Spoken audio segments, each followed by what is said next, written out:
सभी का स्वागत है यूनिक ब्लॉगर निधि के एक नए ब्लॉग में। और उम्मीद करती हूँ कि आप सभी अच्छे होंगे और हम भी अच्छे हैं। आज का जो ब्लॉग है वो है कि आज ना मैं बहुत दिनों बाद अपनी एक फ्रेंड से मिली।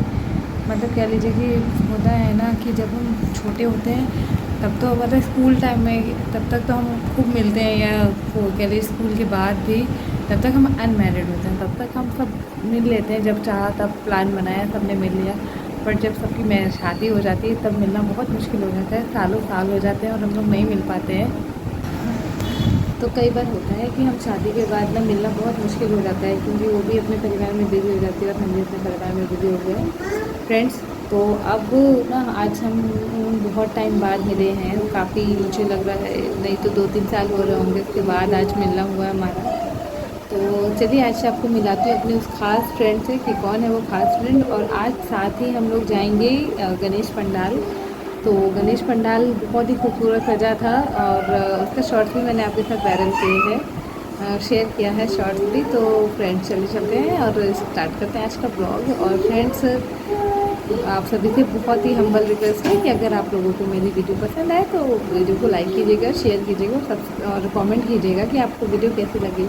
और अगर आप नए व्यूवर्स हैं तो प्लीज़ चैनल को सब्सक्राइब ज़रूर कीजिएगा और थैंक यू सो मच। हाँ, हम फाइनली आ चुके हैं अपनी फ्रेंड के घर। और ये देखिए कितनी प्यारी यहाँ पे सीनरी लगाई है ना, अंकल ने मुझे बहुत पसंद आई। मतलब ऐसे बहुत अच्छा बैकग्राउंड उन्होंने वॉल पे करके रखा था, तो मैंने सोचा आप लोग के साथ भी शेयर करूँ। तो ये ना पूरा घर रिनोवेट किया गया है, मतलब पूरा फिर से एकदम सजाया गया। और ये है मेरी वो खास फ्रेंड जो मुझसे मिलने आई थी बहुत ही टाइम बाद। ये कह लीजिए हम उससे मिलने गए थे बहुत टाइम बाद, तो 2-3 साल हो गए थे तब मिलने गए थे। हम लोगों ने बहुत सारी मस्ती की थी। और उसके बाद यहीं पर लगा था गणेश पंडाल, तो मैंने कहा कि गणेश पंडाल भी चलते हैं, इसी बहाने दर्शन कर लेते हैं। और यशी का ड्रामा यहाँ भी चालू था, एकदम वो परेशान कर रही थी, मतलब बहुत ज़्यादा रो रही थी क्योंकि उनको जाना था और पंडाल के ऊपर चढ़ना था और हम लोग जाने नहीं दे रहे थे। तो जिस वजह से वो ना वहीं पे रोना धोना एकदम शुरू कर दिया था। तो फिर कुछ नहीं, तो हम लोगों ने यहाँ पे फिर दर्शन किए। और यशी के पापा ने हम दोनों ने मतलब छोटे गणपति और बड़े गणपति जी के दर्शन करके आशीर्वाद लिया। और यहाँ पे जो हमारे छोटे बाबू था उसको भी हम लोगों ने दर्शन कराया, उनको भी आशीर्वाद दिलाया गणेश जी का। तो यहाँ पे जो यशी के पापा थे वही बाबू को लिए थे और उन्होंने ही गणेश जी का उसको आशीर्वाद दिलाया। तो यहाँ पे हम लोगों ने आशीर्वाद लिया और दर्शन करने के बाद फिर हम लोगों ने थोड़े से यहाँ पे फ़ोटो क्लिप्स की। और फ़ोटो क्लिक करने के बाद यशी यहाँ पे क्योंकि मुंह बना के बैठी हुई थी, जैसे मैंने आपको बताया वो पंडाल पे ऊपर चढ़ना चाह रही थी सैंडल पहन के, बट हम लोग मना कर रहे थे।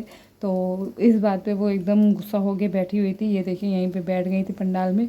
और जब मैं वीडियो बनाने लगी तो ये मुँह छुपा लिया इसने पूरा अपना कि मैं नहीं दिखाऊँगी, क्योंकि रोती है ना तो वो फिर उसको हंसी आने लगती है। जब मैं उसकी रोती है तो वीडियो बनाने लगी तो उसको हंसी आ जाती है। तो इसलिए मैं करती हूँ ऐसा, जब वो रोने लगती है मैं कहती हूँ रुको अभी मैं दिखाती हूँ सबको कि तुम रोते हुए कैसी लगती हो। तो तुरंत अपना मुंह ऐसे करके छुपा लेती है जल्दी से। और ये देखिए अब यहाँ पे शाम हो गई थी तो लाइटिंग ऑन हो गई थी सारी, तो कितनी अच्छी सजावट लग रही थी। और यशु को देखिए कैसे बैठी हुई थी यहीं पे एकदम। अब फिर बहुत मुश्किल से मनाने पे मानी थी ये। और फिर यहाँ पे कितनी अच्छी लाइटिंग थी और बहुत अच्छी सजावट थी, मतलब बहुत प्यारा था पंडाल सजा था जो। तो यहाँ पे हम लोगों ने पंडाल के दर्शन किए। उसके बाद फिर हम लोग सीधे अपने घर के लिए निकल गए, क्योंकि काफ़ी टाइम भी हो रहा था, शाम भी हो रही थी और ज़्यादा शाम में अभी हम बाबू के पास मतलब नहीं रहते हैं। तो यहाँ पे फाइनली मैं घर आ गई थी और घर आके फिर हमने यशी भी आ गई थी और यशी बाबू, मतलब हम सब लोग घर आ कर के जब भी कहीं बाहर आते हैं ना, ये देखिए यशी सो गई थी, मतलब दोनों ही बच्चे सो गए थे हमारे रास्ते में। और यशी तो लगातार ये हो रहा है कि जब भी हम शाम को कहीं जा रहे हैं ना निकल रहे हैं तो यशी हमेशा ही शाम को सो जाती हैं। तो यशी यहाँ पूरा सो जा रही थी और यशी के सोने के बाद बाबू भी सो जाता था, लेकिन बाबू उठ जाता था, लेकिन यशी तो पूरा ही सो जाती थी। और फिर शाम को जब मैं शाम को फिर यहाँ पे बहुत सारे कपड़े भी तहाने को पड़े हुए थे जो कि हमने नहीं सुबह तहाए थे, क्योंकि सुबह हमें निकलना था। तो सुबह में जो कपड़े धुले गए थे वो कपड़े तहाए नहीं गए थे, तो उनको भी मुझे फिर शाम को सोने से पहले इनको मुझे तहाना पड़ा कि क्योंकि कपड़े तहाने ज़रूरी थे।